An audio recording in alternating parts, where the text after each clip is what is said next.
তো আজকে আমরা আপনাকে কল করলাম সোশ্যাল অ্যাক্টিভিস্ট হিসাবে। তো আসসালামু আলাইকুম। ওয়ালাইকুম আসসালাম। ভালো আছেন তো? আল্লাহ রাখছে ভালো। আচ্ছা। তো রাজাবালাতে যাওয়া কালকে যে ঘটনাটা হয়েছে, যে এভিকশনটা হয়েছে, আসলে হুম, সেটার হুম। বিষয়ে আমি আজকে আপনার কাছে কিছু কথা বলতে চাই আর কি। মানে আমি আপনার কাছে গেতাম, হয়তো লাইভ ভিডিও নিতাম, মানে কোনো প্রবলেমের কারণে যাইতে পারি নাই আপনার কাছে।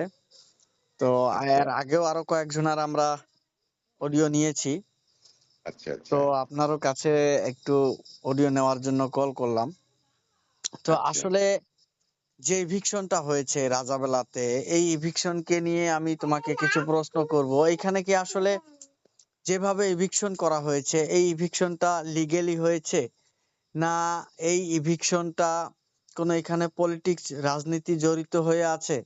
বা এই ইভিকশনের বিষয়ে আমি আরেকটা কথা এখানে তুলে ধরতে চাই আপনার কাছে, যে বিভিন্ন মানুষ, বিভিন্ন নেতারা অ্যাকচুয়ালি তারা ইলেকশনের সামনে এসে কিন্তু বিভিন্ন মানুষের কথা বলে যে আমরা এই সমষ্টির মানুষ, সব মানুষেরই আমরা ভালো মন্দ দেখবো। তো আজকে সেগুলোকে নিয়ে আমরা আলোচনা করব। যে আজকের যেটা মানে যাওয়া কালকে যে ঘটনাটা হয়ে গিয়েছে, সেটার হ্যাঁ, বিষয়ে ইতিমধ্যে আপনি কি বলতে চান? জিয়ারুল ভাই, হ্যাঁ। ধন্যবাদ। আপনি একটা মিডিয়া পারসন হিসেবে আমাকে কল করছেন। হুম। আর ঘটনাটার উপরে আমার বক্তব্য জানতে চাইছেন, তার জন্য ধন্যবাদ। হুম। তো যে ঘটনাটা হয়েছে, গতকাল যে ঘটনাটা রাজাবেলার হয়েছে, হ্যাঁ। আমি বলবো the recent incident at Rajabala is indeed an unfortunate and unexpected one. হুম। একটি অত্যন্ত দুর্ভাগ্যজনক ও প্রত্যাশিত ঘটনা।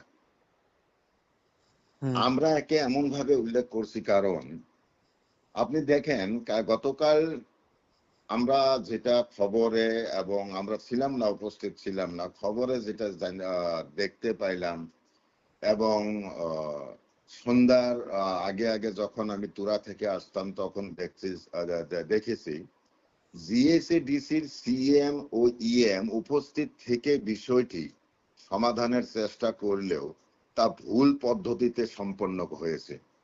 In short they unfortunately did the right thing in the wrong way. হুম। কথা বুঝছেন না? Yes, yes. সরকারের নির্ধারিত প্রক্রিয়া ও প্রশাসনিক পদ্ধতিতে অনুসরণ করা